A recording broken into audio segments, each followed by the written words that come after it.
So I'm moderating my own ideas, which is wonderful. But there's nothing stacked up here. But what I'd like to do is really just open the floor, but above all, open it to the panel at the moment. Is this something you recognize, Tommy, or is it something which is excessive compared to what you experience in the Prime Minister's office? I think there's been a recognition that when it comes to think the unthinkable, to think out of the box, that's something that the Japanese have not been good at doing. Let's face it. And Shinzo Abe, I recall 2 or 3 years ago, fondly cited a case of the collapse of Lehman Brothers. He used to be saying that if Lehman Brothers had been Lehman Brothers and sisters, it would still exist.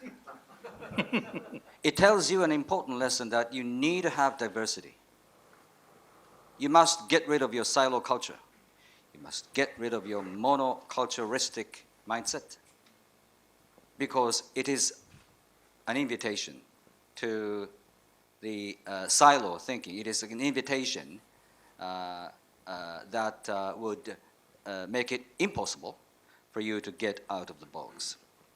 Fukushima's case, TEPCO's failure, is a classic example that many of those hard-working, diligent members of the company were in a narrow, narrow box.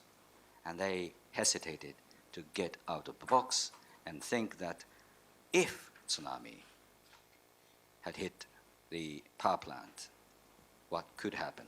That's the sort of the thought exercise that they failed to do. Luckily, Shinzo Abe, recognizing this, for the first time in Japan's history, has formed a new organization called National Security Council. Long overdue. One of the beauties here is to assemble many people, both from within the government and from without. But this is not enough. You need to have more diversity. You need to have more different colors, different spectrums, in order for you to be able to be out of the box. Thank you, Tommy. Richard Edelman, you publish an admirable trust barometer on the first day, literally, of every World Economic Forum Davos meeting. Therefore, you have a significant track record on this issue as well. What's your view about the difficulties now facing leadership? So one thing that Nick and I have talked a lot about is the gap between the elites and the mass population. This is a phenomenon that's really happened at an accelerating basis since 2008. It's happened more in the developed world than developing, but it has real implications. Why has this happened? One, the mass population believes that it has as good information as the elites. And they get their information differently. Their sources are search and social, not mainstream media. So the notion of Trump not talking to the mainstream media but talking through Twitter is an example of what I'm talking about. So they think they have as good information or better because they're talking peer-to-peer, not from the top down. Second, the mass population believes it will never become elite. They don't believe anymore in progress. Third, the mass population believes that the elites does not act in their interest. It's all selfish. It's not for the greater good. Therefore, the instability caused by this rift is causing populism. It is causing not just Trump, it's causing Marine Le Pen. We talked about this. It's in Germany, it's in Italy, it's in Austria. It's happening everywhere. And it's a revolt not just on the right, it's a revolt on the left. Think about Bernie Sanders. He nearly was the candidate against Hillary. He was this close. So we're having, this is really interesting, the revolt on the left and on the right. So I think the big challenge, Nick, is for business and for government to understand that it can no longer rely on a pyramid of authority where they talk to people at the top who have both influence and authority. The influence now lies with the mass population. Therefore, you must talk directly to the mass population and you must do it quickly. And you must do it in short form and in long form. We've got to change how we talk, we've got to change who we talk to, and we've got to change the speed at which we talk. You at Edelman, though, sampling right across an enormous series of sectors in multiple countries, do you sense behind closed doors this sense of scariness which is being put very frankly to us? I think corporates are bewildered. I think that they are, in a certain way, stunned. How can people be against free trade? How can people be re-questioning NAFTA? How can the Congress reject the Trans-Pacific Partnership? Let me assure you, there is no chance that the Congress will pass TPP. Forget it. Forget it. I had breakfast with the government this morning. They think that during the lame duck session, TPP will pass. Forget it. This is an illusion. No way. Any congressman or senator who votes for this will be dead in the next term. Will be targeted by labor or will be targeted by the far right. Forget it. So, business has done the worst possible job of explaining free trade. That it helps you in terms of your standard of living, that it actually creates jobs, that it's not a value destroyer. My God, it's a great hegemon. Oh, how about immigration? The same thing. We don't take any people into Japan because it's scary time. Oh, it's bad. But you're having an aging population. This is crazy. But no, this is allowed to happen. If you're in business, you got to fight these things. You got to go against the so-called popular sentiment. Business thinks you can go lobby on the Hill or go, in the Diet. Forget it. You've got to win the battle with the masses. You got to get dirty and go and fight these things. Let me give you a couple of thoughts coming from everyone in the audience. This from Hiroki Toya. De-responsibilization, likes the word, actually sounds familiar for those of us who've gone through the lost 2 decades in Japan. We've seen leaders shift blame onto each other for so long. We're finally seeing some political leadership. We're perhaps ahead of the pack in this respect, not just deflation. Taro Kono, do you recognize that? You're ahead of the game here in Japan. Well, we the Japanese used to believe in tomorrow will be better than today. Our kids will probably live better than we do. And the society or the company or the family will take care of us. But it's no longer true.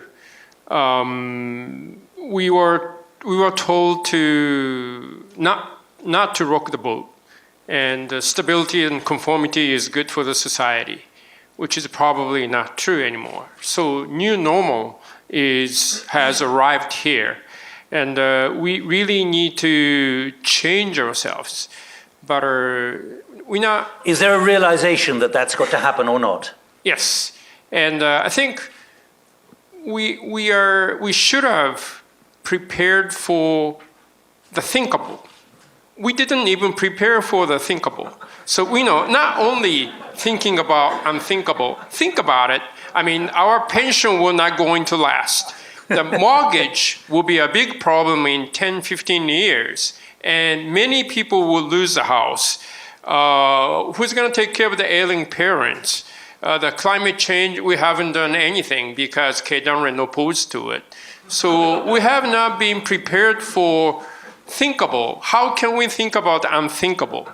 And the problem we have is we call ourselves democracy, but I mean, if you look at the parliament, there's no debate. There's opposition asking questions or refuse to even question. They don't come to the parliament. And there's no real debate on the policy. So how can the mass know what the hell's going on? What are their options are? The leaders, the political leaders are not providing their options, not explaining it.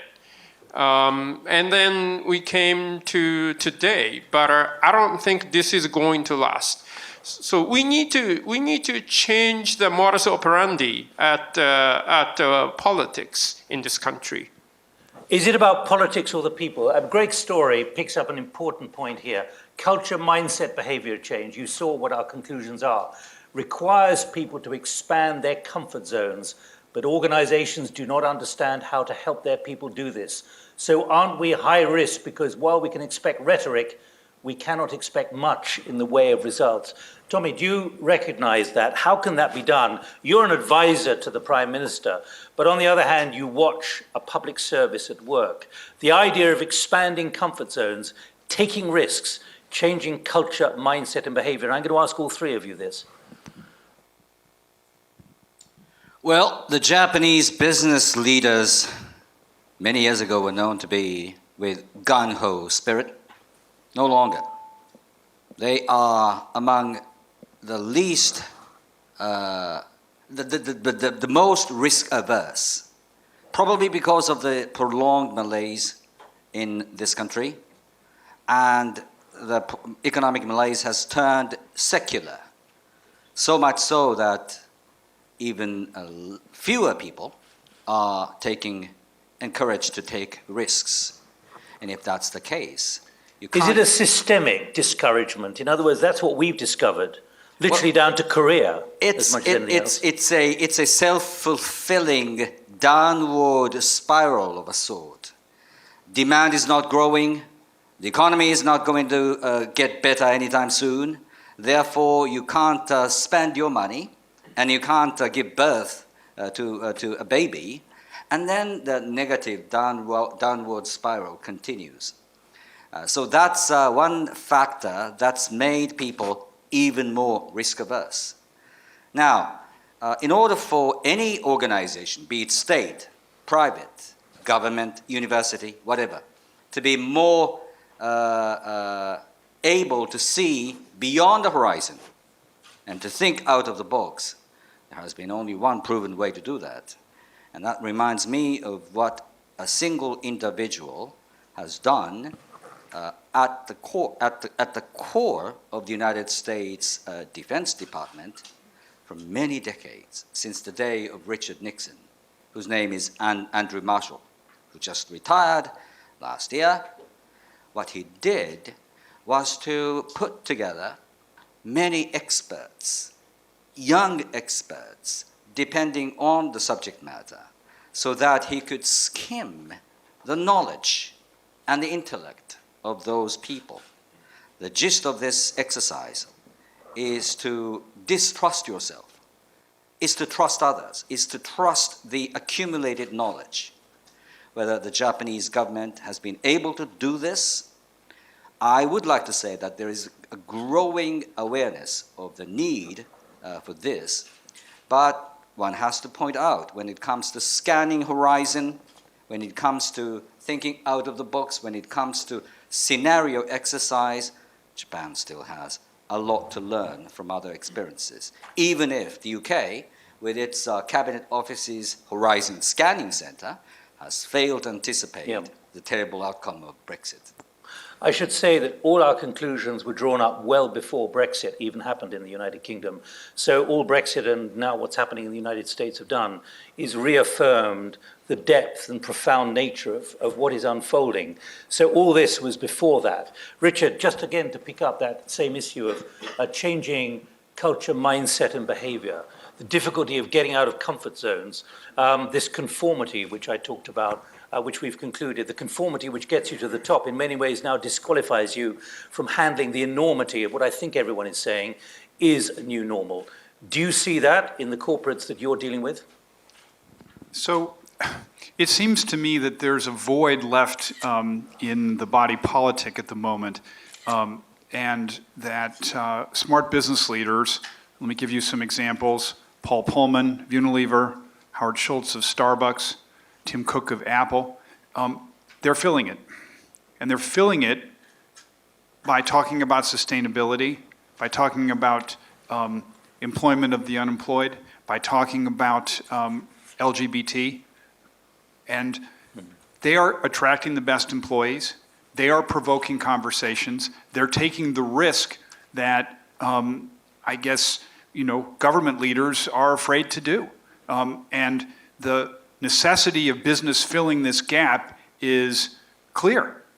People just want stuff done. They just want action. They don't want talk. And there's too much kind of blah blah and not enough do.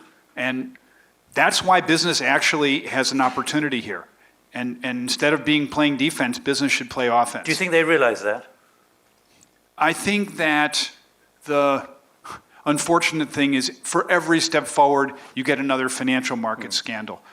You get Deutsche Bank being questioned about financial stability. And so it's this constant reminder of what happened in 2008. People ask me, so why did this gap happen all of a sudden? It's a little bit like suspended disbelief. I can't believe that the economy's not going to recover. I can't believe that CEOs are making so much money and I don't get a raise. And all of a sudden, people got mad. And then they started going excessive, like with Trump. And they just were boiled up. And again, we've got to pop that, Nick, because that kind of Trump stuff, that doesn't stop at an election, unfortunately. This is going to have a hangover and a carryover the next couple of years. Let me pick up. You mentioned Paul Pullman, the CEO of Unilever. He's been there 7 years, and he doesn't believe in quarterly reports. But he was the only chief executive who was prepared to be quoted on the record and demanded he was. But he said, for example, some CEOs are scared stiff. We must be disruptive, taking risks and challenging the status quo. Richard, again, can you see with the change of mood, this issue of mediocre growth at best actually being a catalyst now, or is it leading to corporate leaders heading for the bunker to survive? So Pullman set out a really bold idea, which is I can double our revenues and keep the consumption of resources flat. This was his sustainability pledge, and people said this is impossible. What he understood is the part that he could do easily was his own supply chain. Change the bottles, things like this. The hard part, the 2/3 that he hasn't done yet, is change consumer behavior. In other words, create a shampoo that persuades people to take shorter showers because it works so well, you don't have to take a 15-minute shower, you can do shampoo and conditioner all in 5 or whatever. Okay, I have daughters. It's a joke.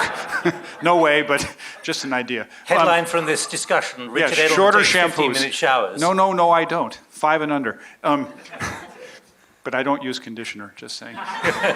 Soft hair. So the major point that I'm making, Nick, is that business has a chance to change behavior if it changes its products.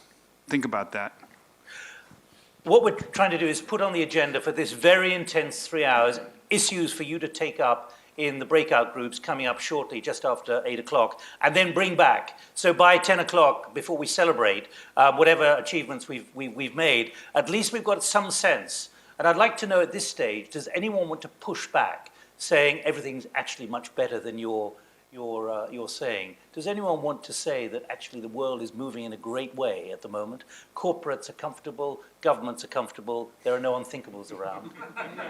Oh, good. A dissenter. Then I'll come to you, Taro. So I think, my name is Takashi Mitachi from Boston Consulting Group. I think there are two extreme waves are coming. One is, for example, infant mortality has dropped significantly in these 20 years. Believe it or not, in Africa, in India, in China. So the level of the poverty, those who are living under $1.5 per day is 1/3 of that of 10 years ago. So as a global system, the human being, things are much, much better, frankly speaking. At the same time, the cozy living of the advanced economies are now at stake, partly because of the demographical change, partly because of the multipolar world. Now, U.S. Pax Americana is being questioned. Right. So I think we need to go through the both parties. But the key point I would like to make is I buy the argument that the many CEOs are paralyzed, frankly speaking. Quite a few of my clients are, I can say that. But at the same What do time, you say to them when they come to you and say, I'm paralyzed? optimistic. Optimism is the only medicine to go through that one, frankly speaking. If you can have, that, seriously I'm saying, most of the thinkers and explorers, if you have the 50-50 chance, if you are optimistic, your team can work much better.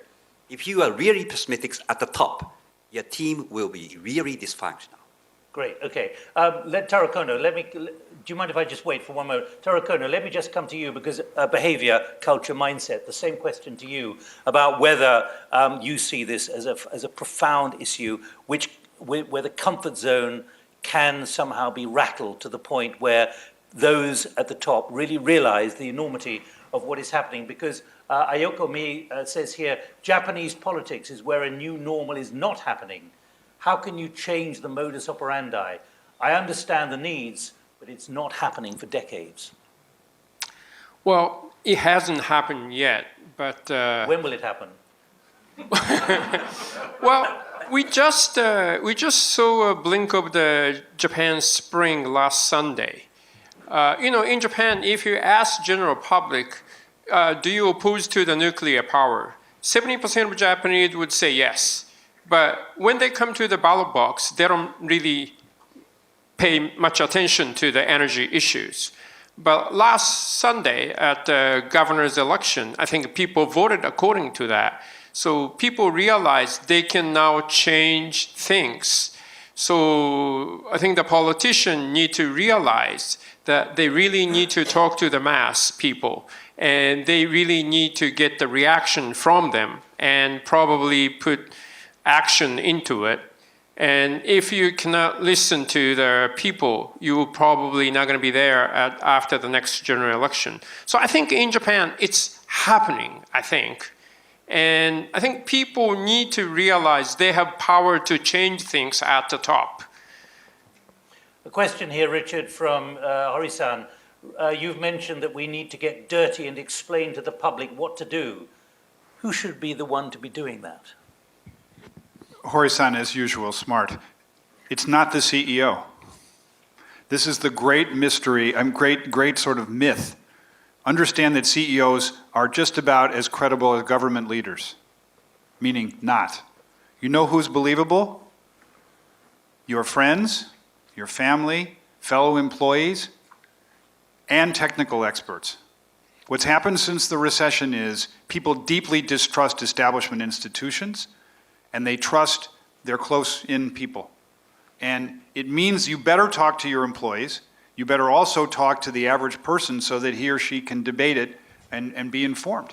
And again, that's not what business is good at. They don't do that. They like to talk to the elites and because that's what they're comfortable with. World's got to change. But you've been saying this in the Trust Barometer for at least 2 years, during which time this kind of thing has been going on. Do you believe anyone has taken seriously the warnings that have come out from your data? Because this is preventative. There can be a way of moving forward which is positive and not leading those in power into a deep black hole, both for them personally and reputationally, but also for their institutions. Do you know in the United States that about 1/3 of the people who only went to high school read any media on a day? Did you understand? There's a lot of uninformed people. They don't read media. I went to Korean University the other day, 200 young ladies, and I said, how many of you read the newspaper this morning? Out of 200, 0. In Korea. This is, an educated country. 0. I said, well, what did you do? Well, I went to Facebook. I said, okay, tell me more. Yeah, well, my friends told me whatever. So if we don't inform what the friends are saying about, we're dead. This is a world of horizontal now, peer-to-peer. So this is the story, Nick. Please. Microphone, please. Here. Yeah, I think this is great stuff. My Could you point, just introduce yourself for everyone? Abigail Friedman with the Wisteria Group. My point is that if we put this in perspective, the 20th century was a complete disaster with tens of millions killed. Thinking the unthinkable was a perfect test case of failure was World War I. What happened under Stalin, under Mao was just outrageous. What is exciting about your study and what we are doing here today is we're saying, wait a second, maybe this time we don't have to just walk into the wall. That we can anticipate, we can look at the trend lines, we can think about the unthinkable and see if we can do things differently.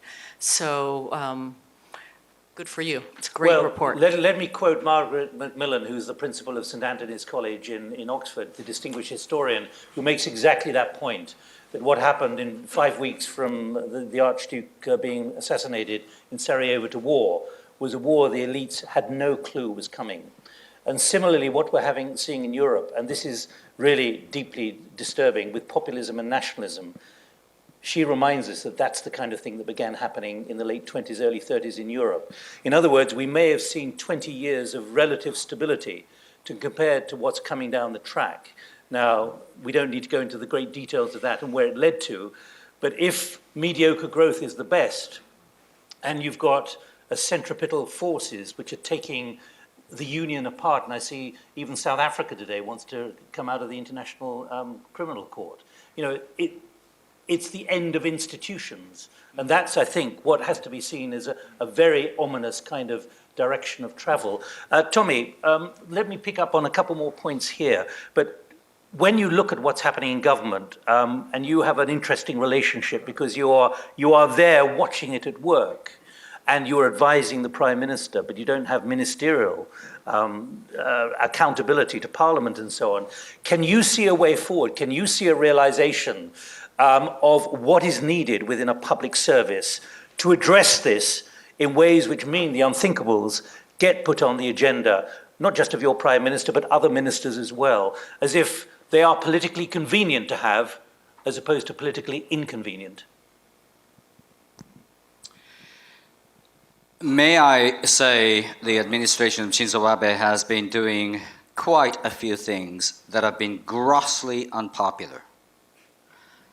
Were this administration susceptible to vox populi, many things that have happened could not have happened. Which means that Shinzo Abe's administration is among the least populist administrations in this age of great populism, when people trust only when your friends say something. That said, your question, Nick, as to whether there is any way forward, I don't think I can answer your question so much straightforwardly.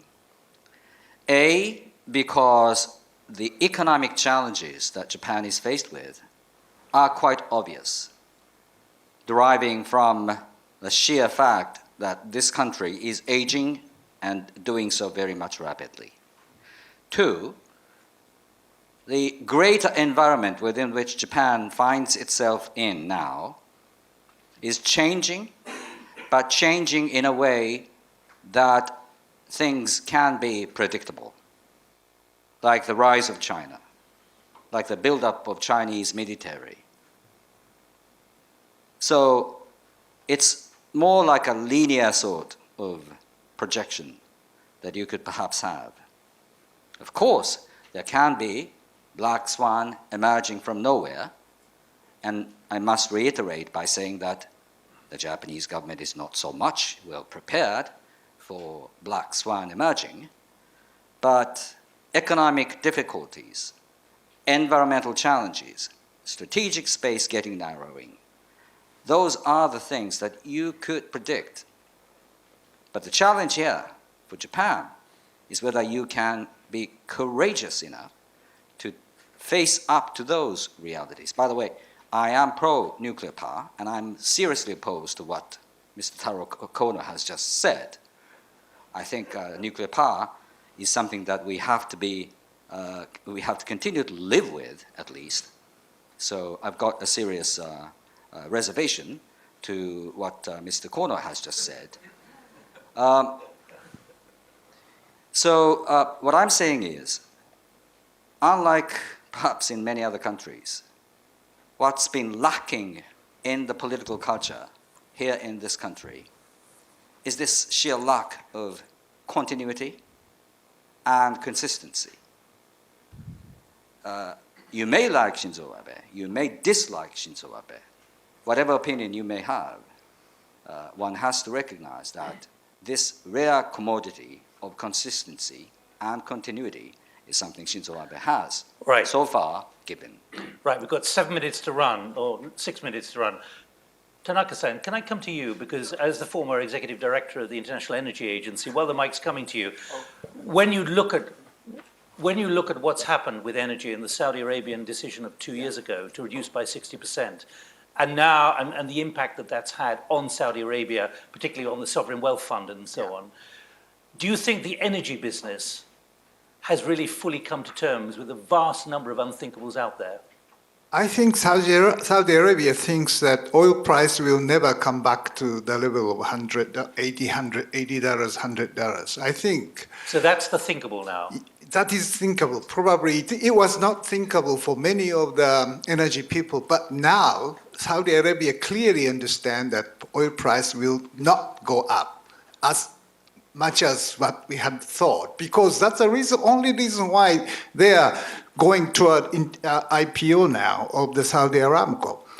If oil price will go up, the best way is maintain the Saudi Aramco is a private company. But can I just press you and say, do you think the major energy giants around the world fully embraced the enormity of what Saudi Arabia was about to do, and therefore the implications for them on investment? The latest figure I've seen is $400 billion of investment, which hasn't gone ahead. Have they been slow to recognize this unthinkable? They are coming to realize. But 2 years late. 2 years late. And now Saudi Arabia thinks that they are moving out of oil and do something else, because Tesla Motors, Mirai, or the electric vehicles everywhere, especially in China. So I was invited to the Saudi Aramco's board meeting to discuss about the future of oil with Daniel Yergin. And their question is when the peak demand of oil will come.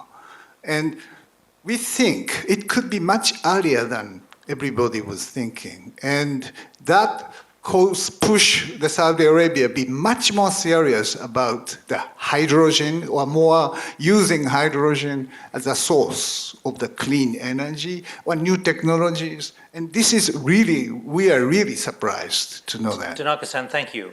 Time is of the essence here to keep the momentum going for the next 2 hours and 10 minutes. And we have a different panel shortly up in different rooms. But what I'd like to really ask you, all three of you, to do is go to the real outer limits of this. The word that keeps coming back now, and it wasn't coming 6 months ago, is existential. That this is now a significant challenge existentially for a lot of corporates and a lot of governments. Governments would still exist, but maybe not in the current form. In your assessment, Taro Kono, first of all, do you think that's going too far? Or are those who are saying it, including those from the inside who are worried about their own jobs and their own organizations, they are now beginning to realize that this unthinkable is thinkable? Well, I think everyone in politics are worried about the job because things are changing. I'm talking about corporates as well, not just politicians who corporate as well. Come and go. And I think it's changing, but the system is not reacting to it. So everyone's on the same boat. If the boat capsizes, everyone will be out of it. So we really have to systemically change things, I think, at the leadership. Richard, it's a tough word to be used, but existential, the existence.